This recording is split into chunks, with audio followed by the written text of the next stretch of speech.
This is a lore compilation of all of the NUSA presidents and their known agents at this point in time, from when the nation reset itself and changed from the USA to the new United States of America. Obviously, with Cyberpunk 2077 being set in Night City, there have only been a few NUSA agents that we have met on our journey so far, and hopefully we get more at a later date. But I thought it was time we explore all the known lore about these individuals and where they are at the end of the Phantom Liberty expansion, obviously depending on these actions. So sit back, relax, and let's all explore the presidents and the agents of the new United States of America.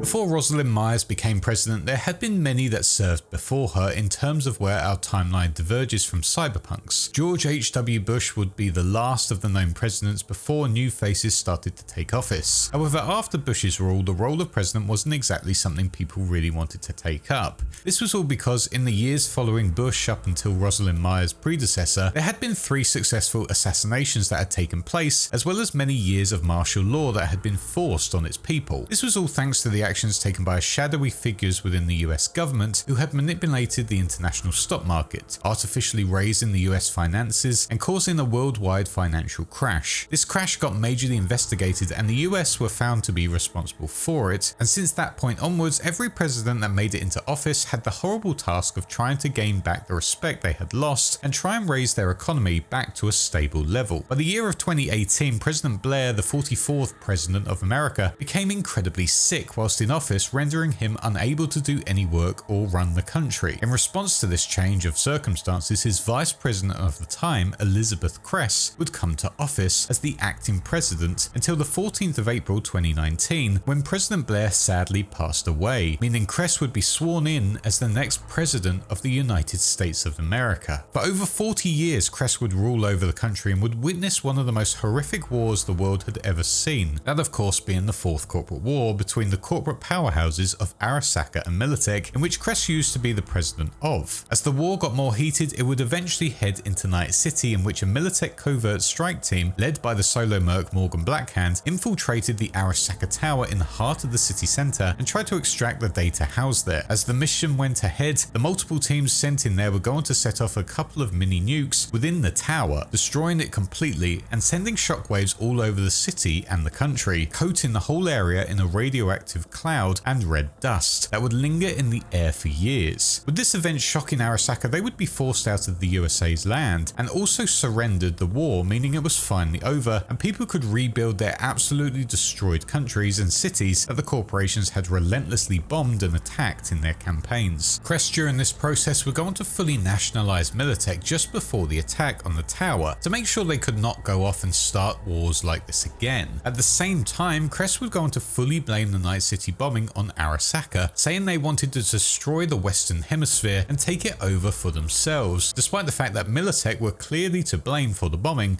and most likely it was ordered by Kress herself. As the years went on during her presidency, Kress would constantly demonize the corporation of Arasaka to promote her own interests. Because of this, Arasaka were not allowed close to US soil at all, and any business they wanted to get involved with was immediately revoked, as they were constantly labeled as international terrorists. All of their assets were being seized by Kress, and suddenly with the war now over, Kress changed her rule to become more like a dictator, pushing America into the NUSA era. And now with Militech being their main national army, Kress could solve any national emergency by force without having to worry about rebellions forming or her rule being challenged. But with this new rule and this new army at her disposal, Kress had a brand new goal that she wanted to achieve, and that was to fully unify all of the states together into one fully unified country once again that could all follow her new ideals. Throughout the 2030s up until the 2060s, Kress continued on in her dictatorial rule, becoming the longest serving president America had ever had. Many Many regarded her as one of the best they had ever had, one who ruled with an iron fist against evil international corporations, but at the same time was honest, fair, and had the USA at the forefront of all of her decisions. After 4 re-elections, Cress had held America together through some of the worst times and actually helped them to thrive to some extent. However, by the end of her rule, questions started being asked about what really happened on that day in 2023 when the bombs went off in that tower. Did Cress know what really happened, and did she have a role in it? A lot of people knew of her links to Militech as well, and saw how much that corporation had benefited from the events that followed. But Cress refused to ever speak about what happened on that day, which only made people more skeptical about her rule on the country going forward. By this point, Militech had been under the leadership of their once creator, Donald Lundy, who had brought them up from being a small arms company into a mega corporation known for being the largest weapons manufacturer in the world, and allowing him to almost be one of the most powerful men on the planet. After the bombing of the Arasaka Tower, Lundy wanted to continue the fight against Arasaka and Japan, as he wanted to be known as the man who defeated the Japanese in open conflict. However, as Militech was now nationalized by Cress's leadership, his goal during this war had come to an end. Lundy was furious by this, still remaining as CEO in Militech, but now was in constant battles with people in his own company, constantly claiming he was going to end the vile rule of Saburo Arasaka. By 2040, Lundy continued to spew his goals for his corporation. However, by this point in time, he was an old man, and his anger at how the war went 20 years ago had turned him into an extremely paranoid, arrogant, and hot-tempered individual, having constant inner conflicts with other Militech employees. By 2045, after having a son named Donald Dixie Lundy Jr., who would later join the Militech board of directors, Donald Lundy Sr. would go on to pass away at the age of around 98 years old, leaving behind a huge legacy that would live on for years to come. With Lundy's death, a new position of Militech CEO officially opened up for a new face to enter and make changes to the corporation. It was around 2050 where Rosalind Myers would take up that role and would start leading the corporation forward in a new modern direction after rising through the Militech ranks, and in her early life trained as a US Marine, proving to everyone that she was patriotic, courageous on the battlefield, and extremely obedient and disciplined, even naming her own rifle Hawk and keeping it as a loyal companion. All of this helped her get promoted extremely fast until she reached the top of the Marine Corps and became noticed by the Militech top brass. Not only that, but Myers had been born into an extremely wealthy and influential East Coast family who was said to be descendants of the first English settlers aboard the Mayflower, meaning her influence on people around her was extremely high due to her honorable family past. Due to all of those reasons, she was the perfect choice for a CEO who could not only help the corporation thrive in the modern era, but also help boost the economy of the United States of America. And with that said, Myers did exactly that, as with her appointment over the decade she ruled as CEO of Militech, she would allow the USA's economy to recover rapidly, faster than anyone could have predicted, with a lot of people thanking her interventionist and protectionist stance to rule. Now with a full decade of experience ruling over this nationalized megacorp, it was time for Myers to take a new career move, and with her overwhelming popularity and ruling style, it was becoming quite clear that she was a born leader. And now that President Cress was losing a lot of trust in the public due to her iron fist rule and her hiding of secrets about what happened in the Arasaka Tower in 2023, Myers was looking like she was the easiest and smartest choice for the new president of the new United States of America. But before Myers could challenge for that role of president of the NUSA, Cress would go on to voluntarily step down due to her poor reception from her public. In her place stepped up David Windham, who in the 2010s was an executive at the Corporation of Biotechnica. David was renowned to be a traditional brown-nosed corporate type who did everything he could to rise through the ranks of the corporate ladder and reach the top as quickly as he could. One of the most notable things he did was in 2018, where he would hire a group of solos known as the Lead Messengers to wipe out several key people that stood in his way of reaching the top. This plan ultimately succeeded, and with them out of the way, Windham became the president of the Biotechnica division of Night City, and now reaching that rank, it became clear to him that with this group of solos in his pocket, he could rent them out to anyone else who might need them. This is exactly what he did going into the 2020s, as the messengers would be loaned out to Windham's corporate allies, with the hope that they'd also gain power to help him on his ultimate goal. With all of that power he had been grabbing throughout the 2010s all the way up to the 2050s, Wyndham was able to start up his new career goal of becoming a politician, and at the start of the 2050s left his role at Biotechnica and ran for political office for the United States of America. With Crest stepping down in 2053, Wyndham went on to win the election that same year and became the first ever president of the newly reformed new United States of America. Wyndham would go on to be the official president for a good few years until he was replaced by another corporate individual who would rule until 2065, where once again another corporate individual would run for office.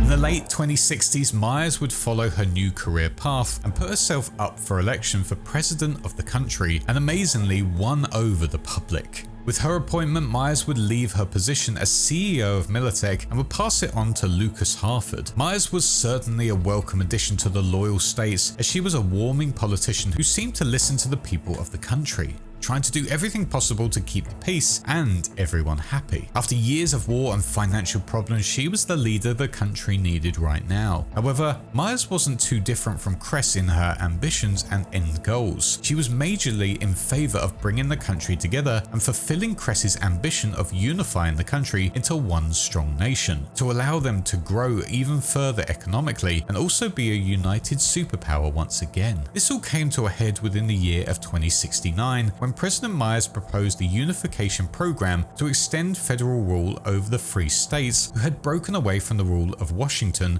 and made their own laws. Bringing them back into the rule of the federal government would, in Myers' eyes, strengthen the union once again. But this plan did not go down well at all, as you can imagine, with all of the free states seeing it as an attack on their freedom. Unification would not be a positive factor. It was oppression in their eyes, and immediately on the proposal, all of the free states said a solid no to the newly elected president. But Myers did not take no for an answer, and instead brought together the NUSA forces with the nationalized Militech forces and the support of former free states such as Southern California and Utah to invade the other free states who were opposing unification and to force them into accepting it. Little did President Myers know that with this declaration of war, it would bring the eyes of the exiled Arasaka back onto the Western Hemisphere and force them into taking their own action to help influence the war. Witnessing the NUSA and Militech forces attacking all of the free states, utilizing airstrikes and mass invasions, Arasaka would go on to help finance the free states, sending them some of the most advanced equipment they could manufacture, as well as giving them military advisors to help them in their fight back against the brutal NUSA government. By the midpoint of the war in 2070, however, the NUSA and Militech forces had taken over all of the warring free states apart from two, those being the Republic of Texas and Northern California, where Night City would be housed. For the people of Night City, they were becoming more panicked by the actions of President Myers, who looked like she was not going to stop at any point until she got what she wanted, and she only had Texas and Northern California left. With an attack almost imminent, the people of Night City started leaving in their droves to try and find a new place to live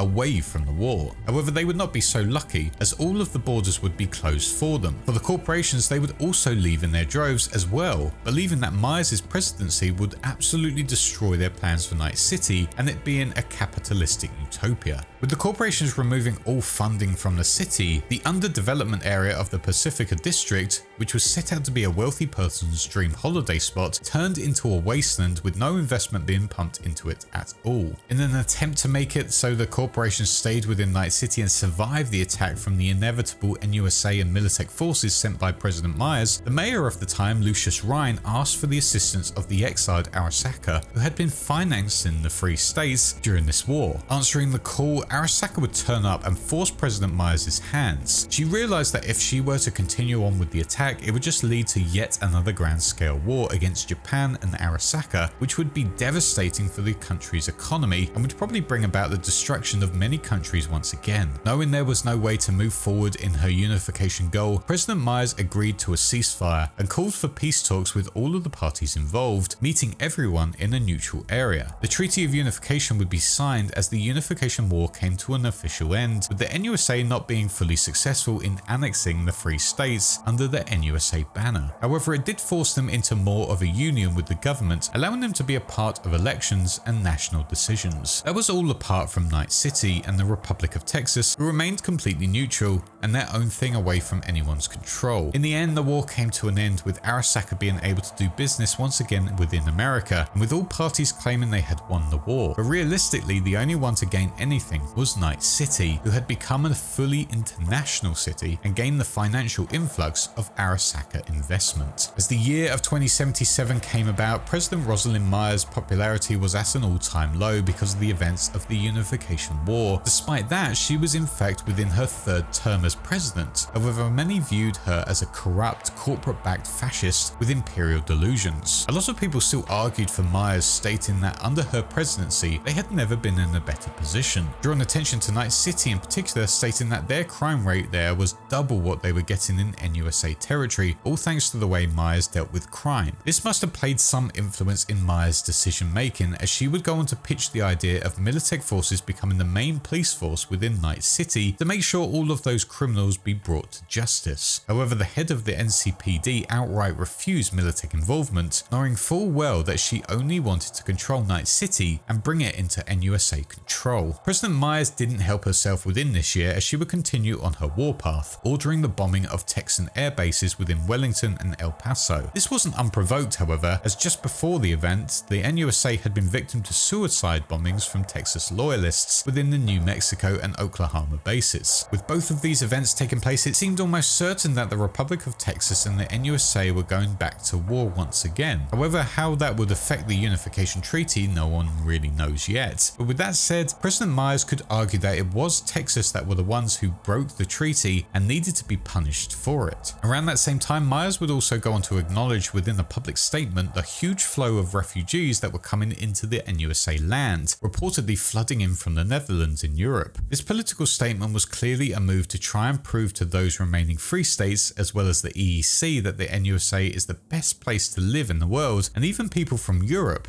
were prepared to up and leave to live in the prosperous new United States of America. Whether this fact was actually true, once again, no one really knows, but it certainly was a good tactic nonetheless. By the early part of this year, Saburo Arasaka would be horribly killed by his own son Yorinobu in his penthouse in Konbeki Plaza. News quickly surfaced everywhere about this murder, with allegations spreading everywhere about who did it, with none of them pointing towards Saburo's own bloodline. President Myers quickly got onto the defensive, as Militech were outright accused of organising their own operation to take him out, as this would not be the first time Militech did something behind people's backs to limit the competition. Myers, however, was adamant that Militech had no involvement with Saburo Arasaka's death, stating that all claims that they were involved were completely unfounded and irresponsible, making it seem like people were trying to start a new war between the NUSA and Japan. With that said, Myers would go on to state that in the past they regularly would tell Saburo that he was not omnipotent, and that if necessary she would not hesitate to teach his successor, Yorinobu Arasaka, the same lesson. Despite following and respecting the Unification Treaty, the NUSA and Militech would not hesitate in taking action if Arasaka so much as lifts its little finger and points it at Militech, blaming them for everything. If they did,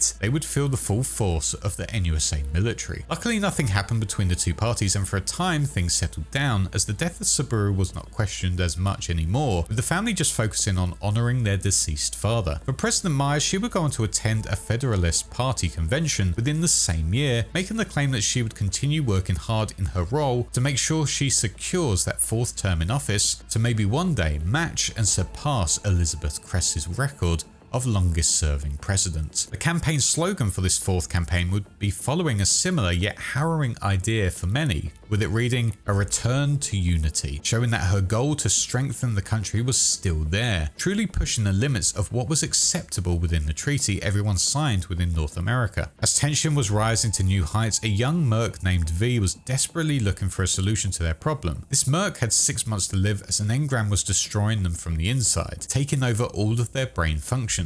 Finding a solution, they would encounter Saburo Arasaka's daughter, who would give them a lifeline and a way out of death. As the two met up, an engram of the dead Subaru Arasaka that was stored on a data shard would speak to V, explaining to them everything about the relic, the engram, and the Soul Killer program, and how they had unfortunately become a part of this whole process. Together with V's help, Subaru could use this whole process to expose his son and also use his body to come back into existence to rule Arasaka once again. As the meeting went ahead in the boardroom, Subaru's engram would take over Yorinobu's consciousness, allowing Subaru to repair all of the damages done to his beloved corporation and bring it back to his full control. Hearing about Subaru's return to power, Myers was furious, stating that he could not regain power in Arasaka as it broke every international law possible. Tensions rose once again between the two for months on end, with Arasaka and Militech almost coming to blows multiple times. However, soon, the two of Subaru and Myers met together for the first time in years to start laying down the foundations to make sure there will always be peace amongst the two megacorporations of Arasaka and Militech. With this signing, there would be a guarantee that there would be no more war for the people of the world, but who knows how long that treaty would last. With this agreement though, it's no doubt that it would have been a huge boost for President Myers' political campaign,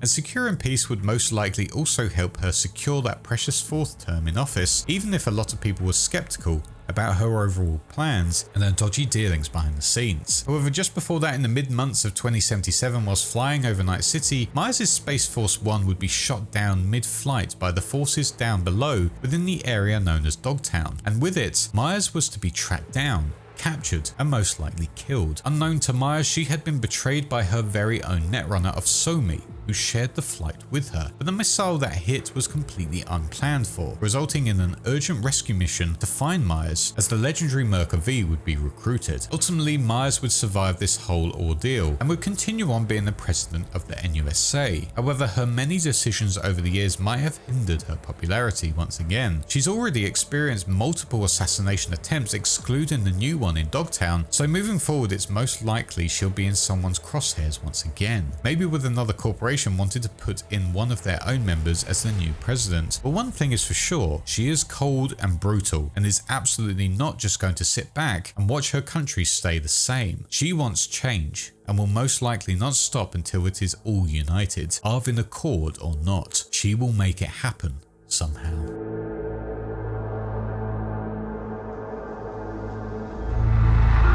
Fighting against President Myers would be Kurt Hansen, a once member of her proud NUSA military. However, things did not go the way he wanted, and because of it, took a new life path. Born in a loyal state of the new United States of America on the 22nd of September 2031, Hansen, like many other legends of the world, was actually a part of a juvenile gang before he worked out what he wanted to do with his life. After that brief stint, he would sign up to the Militech Armed Forces when turning the legal age to do so, and was assigned the ID number of 4732688215, and after being with Militech, went into the military academy soon after. Kurt was so good at what he did, however, that it didn't take him long to rise through the ranks, as he proved that he was not only a great improviser when on the battlefield and in training, but he demonstrated phenomenal leadership skills, inspiring all of those around him, and not long after he signed up, Kurt was able to rise to the rank of Colonel, helping him stand out as truly unique. Under his new rank of Colonel, Kurt was sent all across the world, being sent on covert operations and to set up a broad network of contacts, as well as grabbing vital assets along the way, with or without NUSA's sanction. By 2067, now at the age of 36, Kurt was given the command of an urban combat and pacification unit that would be named as the Barghast. This unit would be used to great effect when the Unification War broke out, as Hansen was ordered to secure a beachhead for further operations in Night City, California. This whole operation would be named as Operation Midnight Storm and took place in the final months of the war, and as it did kick off, the Barghast were able to take part of the city limits and set up their forward operating base at the EBM Petrochem Stadium in Pacifica. However, despite it looking like they'd be able to take the city within a few weeks now, Myers would go on to call off all of the war due to Arasaka's involvement, and Hansen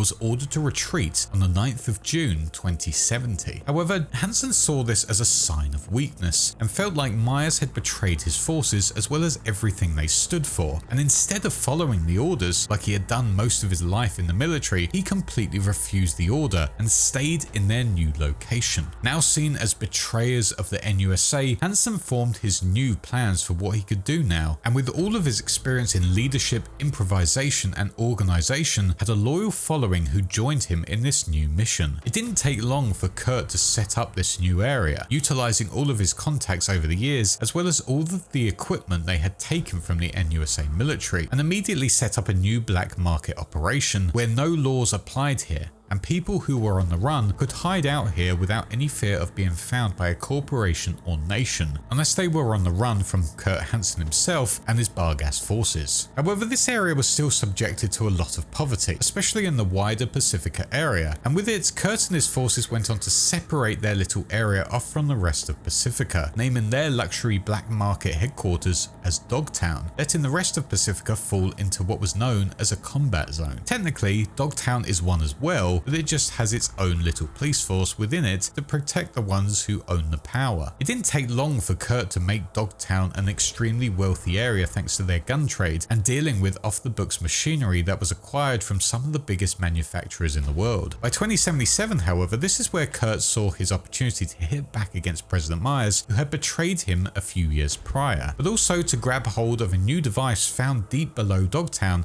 in an abandoned Militech bunker. This device would be a neural matrix which housed an extremely powerful AI that was grabbed from beyond the Blackwall. Kurt's plan was to negotiate with Myers' closest asset, the insanely powerful netrunner of Songbird, to help him side against Myers, secure her freedom in exchange for access to this matrix. However, this plan would ultimately fail, not because Kurt had got it wrong at all. In fact, he was able to not only outsmart Myers, but Songbird as well, but because he would be taken out by the powerful merc of V, who would be enlisted by Songbird in her own attempt to betray Kurt as well. Regardless of that fact, if V was not around, Kurt Hansen could have kept growing and growing in influence, and could have had the world in his hands. After all, at his own party, he had some of the most powerful people of Night City and the world there, including the NCPD Chief Commissioner, Sov Oil's main commander, powerful fixers such as Mr. Hands, Tiger Claw members, influential rocker of Lizzie Wizzy, Weldon Holt, the deputy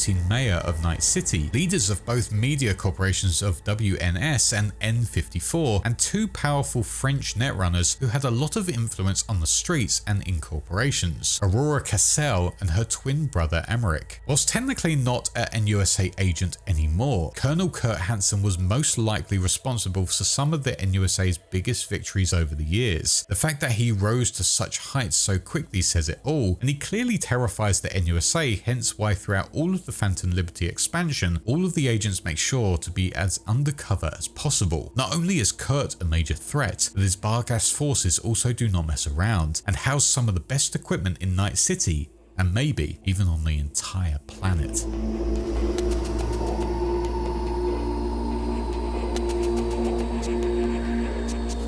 One of President Myers' most vital assets who did not abandon her, at least at this point in time anyway, is the man known as Solomon Reed. Sadly, due to his undercover status as one of the best agents the NUSA has, Reed's past is pretty unknown, especially where he was born or what he did before he signed up to the military or the Secret Service. His first reported activity was when he was in the NUSA Spec Ops. During this, he would be in a unit with another individual that would be known as Maine. Yes, the lead edge runner from the group that David Martinez joins during the events of 2076. Together with Maine, Reed was sent out on a mission to South America, where they were told to deal with the situation going on there. However, this mission saw the unit completely burn down a whole village there, including all of its residents, and for Maine, that was the point where he realized this was not the job for him. He could not sit back and just watch this happen and move on to the next mission, and because of it, left the NUSA to look for something new. For Reed, however, he continued to serve the Spec Ops forces, forces, either pushing that event aside for his own mental health, or it just didn't bother him as he was just dealing with the evil there. Maybe it did affect him, however, because a few years later Reed would join the NUSA Federal Intelligence Agency as he proved himself to have extreme loyalty and was proud to do his duty for his country. Like with Kurt Hansen, Reed quickly proved himself to be the best at his job as he would frequently uncover spies and netrunners on covert intelligence missions, as well as missions that involved information extraction and breaking into secure locations. Reed was an absolute pro at what he did, and that just helped him stand out in the FIA. During this time, Reed would go on to get his new assignment as a new netrunner had flagged up on their system,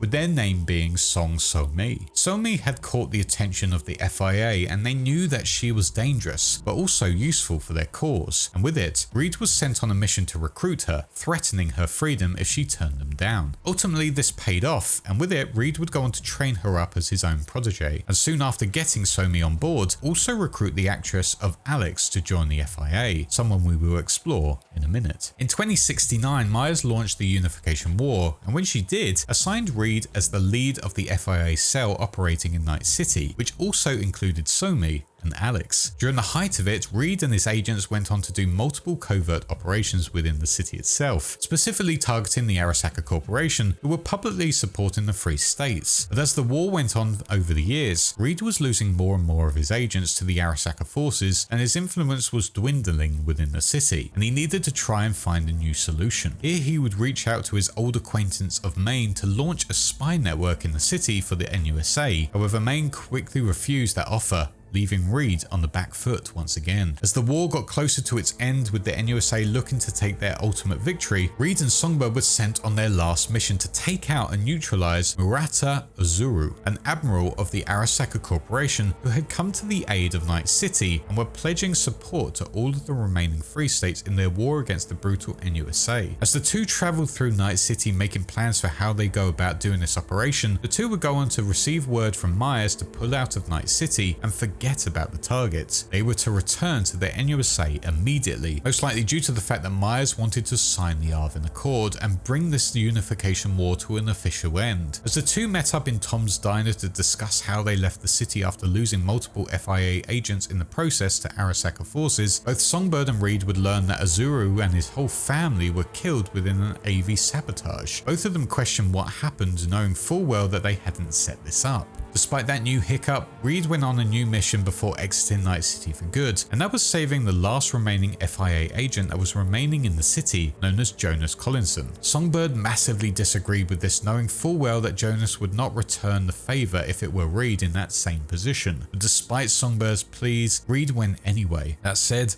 Songbird did claim that if he needed anything, he should immediately contact her before she left the city as well, with her stating as well, honor does not exist in Night City, with Reed acknowledging this, saying that she was probably right. Eventually Reed reached Jonas and helped him evacuate, but at the cost of Solomon losing his own plan of leaving the city. Now he had to come up with a new plan to get out. With that, Reed tried to contact Songbird quickly after his personal mission was over. Eventually Songbird gathered his coordinates and came up with a new plan of getting him safely out of the city without Arasaka finding him. Here she would guide him to a high vantage point where Reed could jump onto a maglev train that would be heading towards Southern California. Reed, having worked closely with So-mi for many years, trusted her every word and followed it to the letter. Jumping successfully onto the train, Reed entered it and finally relaxed, asking Songbird about what her plans were for leaving the city, but Songbird just responded that the NUSA government was already signing the end of the war. Reed knew that Songbird was now President Myers' new favourite, and she had been given the main priority to get out of the city, and stated that she deserved the easy way out of the city as, after all, she had saved his life. But not long after this conversation, Reed went on to notice a fellow passenger was carrying a firearm, but with that,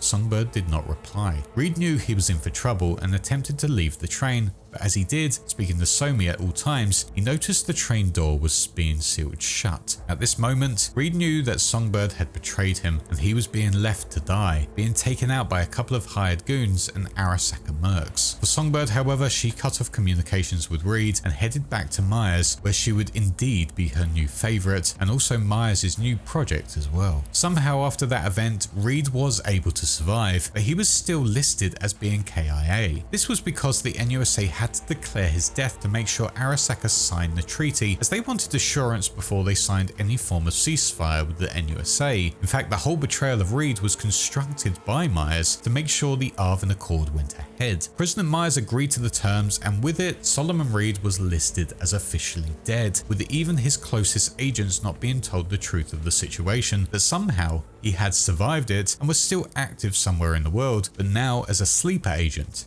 in Night City. In 2077, Reed would go on to be a bouncer for the club known as the Electric Orgasm, a bar in Night City downtown owned by the local fixer of Dino Dinovich. The only reason he did this was to pay off his bills, because he was not to be on the pay books of the FIA as he was officially dead. Having a sleeper agent being paid isn't the most sensible of decisions. However, with Space Force 1 going down in Dogtown, Reed would be activated once again by Myers, as V would work close together with him to secure the president and also figure out where his protege was and what Kurt Hansen was really up to. Trying to deal with being back in the picture, he would have to encounter his closest friend Alex, who still thought he was dead, as he tried to explain the situation, and in the end, it would be up to V what would happen to Reed, whether he lived in exchange for Songbird's freedom or whether he'd die to allow Songbird the freedom. If he were to live, however, in 2079, Reed would go on to be relocated away from Dogtown, clearly still suffering what he had done to Songbird during those events. Now he would be just a regular desk worker, and because of it had some new cyberware, more notably full-on cybernetic fingers, maybe to help him with his endless typing or paperwork. He would also have the role of training brand new agents into the FIA. If this was his destiny, then he would also hope that V would join him, also working for the FIA, but that would not work, as he would be turned down by them and left to wallow in his own self-pity, with it being unknown the fate of his prodigy that he wanted to save during the events within Dogtown.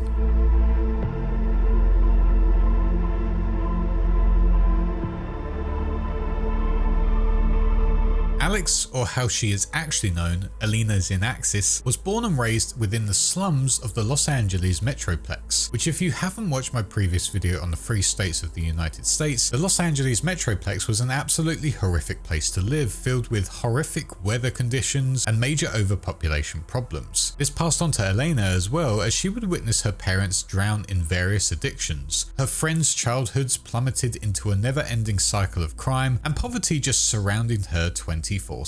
Living here, however, Alena wanted to follow her dream of becoming a brain dance actress and did everything to make that a reality. She wanted to be on billboards and be a star at the end of the day. Eventually, she would find her opening at a brain dance studio which offered her everything she could have asked for. However, there was a catch. This brain dance studio that she joined was in fact a front for the FIA. Witnessing her acting skills in action during her time here, the FIA were incredibly impressed with her, and with it, sent forward Reed to recruit her and utilize her as a spy for their missions. During her time here, Alena proved herself to be a vital asset for the FIA and worked with Reed on many covert operations, earning her title of Shapeshifter. However, one operation still stuck in her memory, which involved Reed and Somi, a mission that Alena still thinks about today and still holds a little grudge against Somi for. This whole operation was to shut down an arms trader named Luis Hernandez, working with the Colombian government, who was stealing and smuggling vital corp tech. This op was completely off the record due to it being overseas, and all of them used stolen identities to hide their tracks, utilizing Alex's skills as she would become Hernandez's engineer within his entourage. Somi was tasked with piecing together all of Hernandez's dossier, helping the whole operation go ahead. However, during this, she had missed one vital detail that was massively significant in their whole success. The engineer, who Alex was impersonating at this point in time, had a horrific fear of dogs. They would get extremely sweaty, would shake all over, and a lot of the time even wet themselves due to how scared they were. Alex, however, did not know this, and when entering Hernandez's place, would get sniffed by one of his bikini models, Doberman. Unaware that the engineer would have been out there and shot, Alex bent down to it, stroked it, and said, "Who's a good boy?" Getting up, she would then head over to Hernandez's table, but then it was obvious to all this was not his loyal engineer, but someone impersonating him, and suddenly, Alex had two barrels to her head and one in her back. Realizing there was no way out of this situation, Reed and the rest of his secret FIA operatives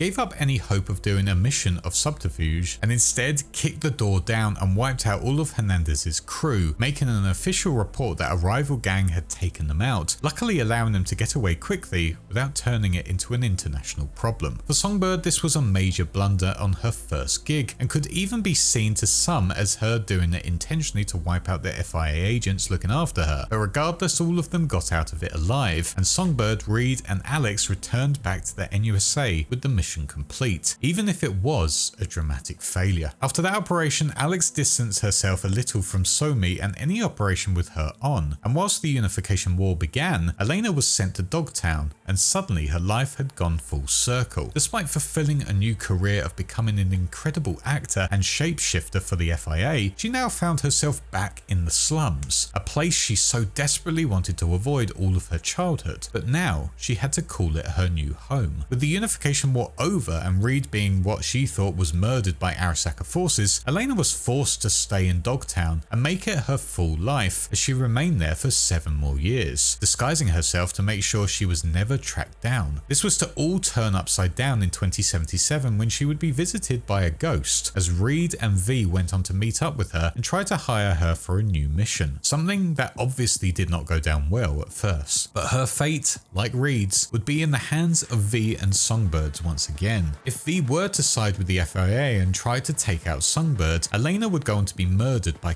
Hansen, who would be warned by Songbird moments before subduing V. Reed here would honour her death by leaving behind a memorial at the North Oak Columbarium, where it would read, "Not the retirement you dreamed of, but the kind that fate dealt. I hope you can forgive me, and thanks for everything." However, if V were to side with Songbird and kill Reed to save her, Alena would be tasked with taking out V from the FIA. However, before she did, she would meet up with V and tell them everything, stating that she would do the job, but felt like V didn't have much time left on this planet, so just decided to let V run down their own timer and report back their death to the FIA. On top of that, Alena would also go on to state that the NUSA was pulling out all of their agents from Night City, and she would be reassigned to somewhere sunny. After that encounter, and after some time had passed, Alena would go on to send V over a postcard revealing to her that she had been reassigned to Monte Carlo, which she had been promised from the start, meaning she had got the retirement she had always wanted, that it had come with the death of Reed for the second and final time.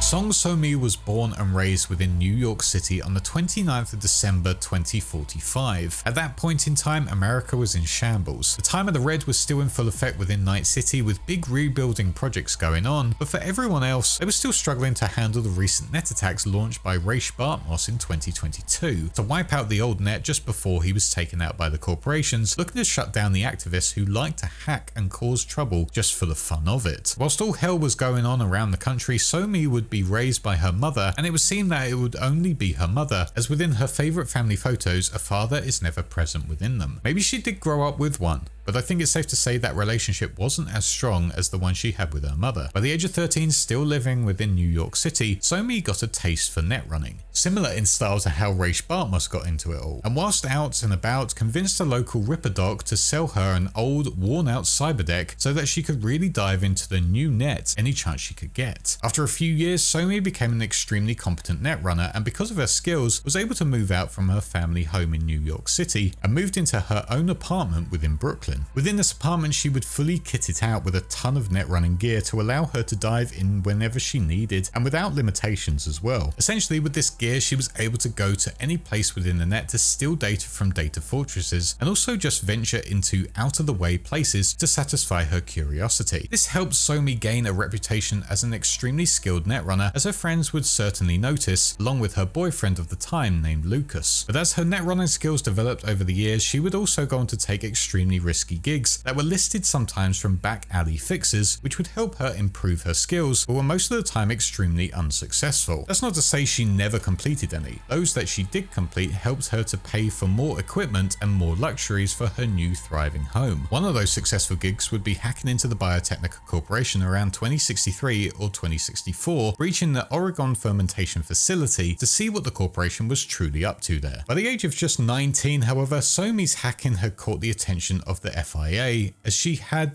to some stupidity, hacked into a NUSA-owned Militech data fort using Militech's own military base in Turkey as a proxy, making it easy for them to track the true origins of the source. Netwatch were quickly on the case and almost got her, but luckily, Somi was able to escape their grasp, and for the time being was still a free individual. But Militech and the NUSA didn't stop in their search for this netrunner, tracking her signal at the last second with the original plan of being flatlining her. That plan was quickly changed by Reed, who spoke out against killing her, realizing her skills could be used for their organization, and with that being agreed, Reed went to go and meet with her in person to make this proposal, knowing full well that Somi didn't really have much of a choice in this instance. Knowing exactly where Somi lived, Reed travelled to her apartment within New York City and offered her this new opportunity. Initially, Somi refused Reed's offer, stating she did not want to work for the organization as she didn't believe in signing her life away, but Reed quickly reminded her that if she were to turn this opportunity down, Netwatch would not only go on and end the search to find her and take her out, but they would also search for everyone she cared about and take them out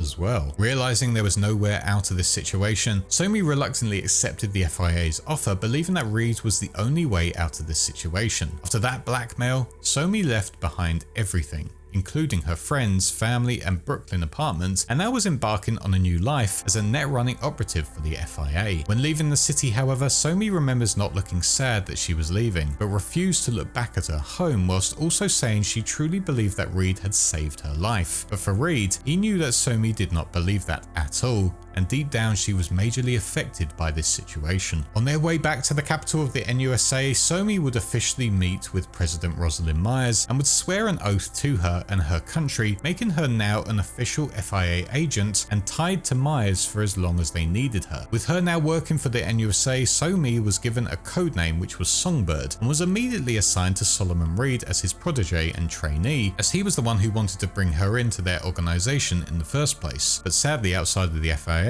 Somi was officially labelled as deceased, with her gravestone being placed at Calvary in New York City. For her family and friends, they would never get to see her ever again. To many, they probably saw this coming due to her being a risky netrunner and probably believed that Netwatch had finally caught up to her and taken her out. The unfortunate price to pay for the line of work she had been in. Little did they know, whilst visiting her fake grave, that Somi, now Songbird, was running her first mission out within Colombia alongside her trainer Reed and fellow operative Alena, the mission that almost went catastrophically wrong. Despite that one issue with the dossier as previously explored, which almost cost Alex her life, President Myers still saw it fit to reward Songbird with a badge of honor as a reward, clearly believing that the only thing that was of importance in this instance was that Hernandez was taken out once and for all, and the smuggling of important tech out in Colombia had now come to an end. Now with her medal, Song gave it to a homeless man she passed on her way back from work, who would pin it on his jacket when asking people for spare change, hoping that they'd see him as a war hero and would pity him more than before. With that first operation out of the way, Reed and Alex both allowed Somi to go and visit her grave out within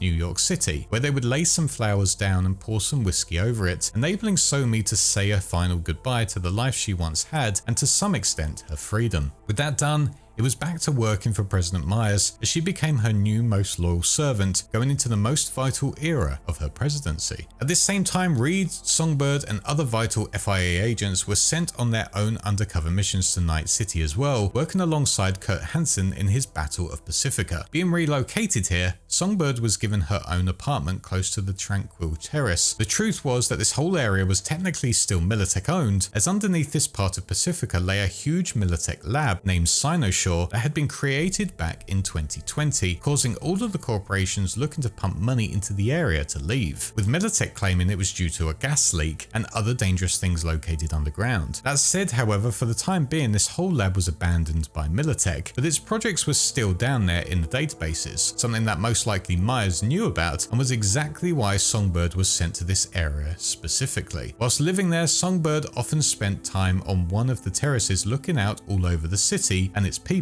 remembering the good time she had when she lived back in a similar apartment in her old home in Brooklyn. Night City was certainly special, and a lot of memories were triggered for Somi when first arriving. As the 2070s were now in full swing and the unification war had come to an official end after Somi had betrayed her trainer Reed, Songbird continued her work for President Myers, organising and taking part in netrunning operations for the NUSA. But Myers had new plans for Songbird, utilising her netrunning skills to their maximum. For years, many had wanted to dive into the old net, but were unsuccessful due to the Blackwall being put in place by Netwatch after the deadly AI attacks by Ray Spartmus in the 2020s. Behind this wall was still a lot of mystery, but what was known was that within it was a lot of deadly life-ending rogue AIs that would be world-ending if they were ever to get loose, or worse, weaponized by a mega corporation, or God forbid, a whole nation. President Myers saw this as a great opportunity and frequently sent in Songbird to attempt at breaching the Blackwall and maybe weaponize it in their endless fight against their main enemy of Arasaka, who had already developed their deadly superweapon that many would know as being the Soul Killer. Diving into the Blackwall was not an easy or nice task and completely destroyed Somi physically and mentally, with no real success to be shown for it. Seeing no real change happening with these missions, Myers forced Songbird into upgrading her cyber gear, turning her from a standard netrunner into what was essentially half human, half mech, with her whole spine being filled with Militech chrome. On top of that, her skin being top grade synth skin and bridge yellow wires that snake up her arms and spine, making her look extremely unique, but also somewhat terrifying to anyone who had a fear of cyberpsychosis or anyone who was majorly chromed up. Making these changes certainly helped her on her goal, as she became arguably the most powerful netrunner that had ever existed, being able to utilize certain aspects of the Blackwall and harvest it for the NUSA's goals, as well as her own. However, on the 22nd of December 2076, Netwatch detected an attempt at breaching the Blackwall, knowing that there were individuals out there looking to use it for their own good, making them up their operations. That said, luckily they did not figure out that it was Songbird, and once again,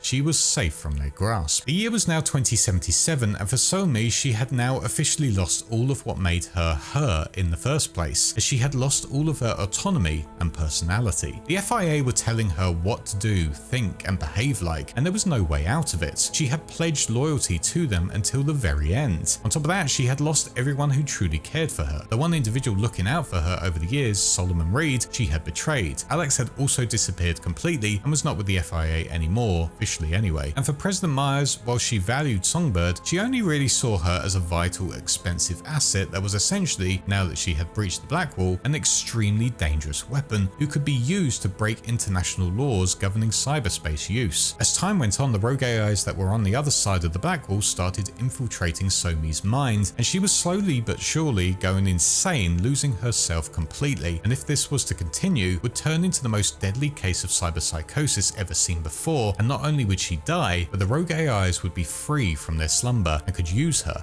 as a vessel. With her mind still intact to some extent, Somi knew she had to act now or it would be the end of her, and behind the backs of everyone, conducted a new plan to save herself once and for all. Knowing full well that underneath the place she once lived in Night City there was the Militech base of Cynosure, which inhabited a piece of AI equipment known as the Neural Matrix, this would be the very thing she needed to cure herself of all of her symptoms, and with it she could finally have her life and freedom back and escape Rosalind Myers' rule. But unfortunately, Kurt Hansen, the once loyal Militech colonel, had now taken the whole of this area above the labs as well as the labs themselves, and within his hands also had the Neural Matrix, which he was going to use to sell for a hefty profit. Somi knew that Kurt was the man she needed to speak to if she were to save her own life, and after secretly meeting with him, came up with a deal that she would hand over President Rosalind Myers in exchange for that said Neural Matrix. This came to a head in the summer of that year, where President Myers, Songbird, and 9 more crew members traveled along the California coast on Space Force 1. During their travel, Songbird contacted the legendary merc known as V to help them out, as Songbird claimed their communications had been jammed and the spacecraft was being hacked. V was the only one who could be contacted thanks to their relic in their head, in which Songbird utilized part of the Blackwall to open communications, and also proved to V that she was serious and could be the help that she needed, as well as to overcome their inevitable fatality. As V followed Songbird's signal, going to witness Space Force 1 flying over Night City airspace, the vehicle would go on to be shot down by Kurt Hansen, which was not at all planned by Songbird at all. Kurt had betrayed her, knowing full well that she was the only person that could work with the Blackwall Blackwall AI inside of the neural matrix. With the vehicle going down, Songbird got Myers into the spaceplane's safe room and got herself into the emergency life pod, which would go over the EBM Petrochem Stadium and fall into the eastern side of Dogtown, whilst Myers and the Space Force One crashed into the western side. In the end, however, Hansen would not be able to capture Myers, but would certainly look to try and destroy her, but would in fact capture Songbird instead, as mentioned earlier, so that he could get her to work with the neural matrix AI. And suddenly V, enlisted by Myers with the help of Songbird's once loyal trainer Reed, would go on a mission to seek out where Songbird was being held and get her back from the traitorous colonel in charge of Dogtown. Eventually V would find out what Song was there to find in the first place, and how she had and still was double-crossing Hansen to get what he had. But with all of this information, V would have to consider the options wisely. Siding with Reed would mean they would keep their word to Myers and would save Songbird and would make Reed feel better about past actions in his life. But siding with the NUSA would mean betraying Songbird completely, going against her wishes of being free once and for all, and would send her immediately back into the NUSA's grasp. Not only that, but would mean V would have to venture down into the hidden depths of Sinosure to find a now cyber-psychotic Songbird who had been fully taken over by the rogue AIs infiltrating her mind, a nightmare situation, one that would show off the terrifying nature of what these AIs can actually do if unleashed into the populace. Doing this and betraying Songbird would ultimately mean V fulfilled their contract with the NUSA and in return would be saved from their relics slowly killing them, but it would come at the cost of Somi's freedom and ultimately her life as well. But if V were to side with Songbird and help her break free from Myers' control, the two would have to go on a stealth mission throughout the whole of the NCX spaceport, fighting off not only orbital air security forces, but Myers and Reed's special ops, who were specifically sent to take out Songbird and V, who they now saw as a traitor to the nation. During this battle to the spaceport to try and get Songbird safely to the lunar colony of Taicho, thanks to tickets from someone she was unwilling to name, but said they had distinct blue eyes, V would once again go on to witness the brutality of what the Blackwall could do if it were to be weaponized by a netrunner or just powerful cyberware, as Songbird would link together with V and gift them the power of it, vaporizing the NUSA troopers sent to kill both of them, melting their skulls by sending rogue AIs into their brain, something that no one should ever have to experience. But if these two were to go all the way, V would still have to decide whether Songbird truly gets her freedom at the expense of V's treatment, but also her trainer,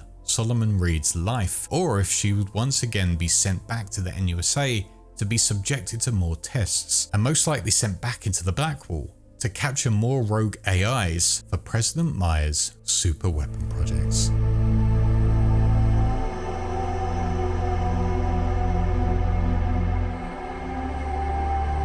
And with that, those are all of the NUSA presidents and agents that we know of so far. Hopefully we get to explore more in future games or books, because they are a great faction, or I guess nation, to look at, because all of their hidden operations and international affairs are just fascinating to me. Phantom Liberty was just perfect in my opinion, and I'd love to see more of that stuff in future pieces of Cyberpunk work. But with that said, I'd like to say a huge thank you for watching this video, and I hope you enjoyed it. Let me know in the comments below what else you'd like to explore, as well as who's your favourite character from the NUSA. Also a huge shout out to my patrons for their endless support, including my small fishes, my YouTube channel Wise Ones, Video Gamer 75, Sith Lord 906, Planet Nanotarium, and V3XXE. My big fishes Ben Chance, This Mind of Mine, and Anthony Bonfiglio, my shark Dan F, my Megalodons Hazy Thoughts and Sinus, and my incredible starfish Nanohertz. Big thanks once again for watching. And with all of that said, I shall see you all in the next one. Cheers.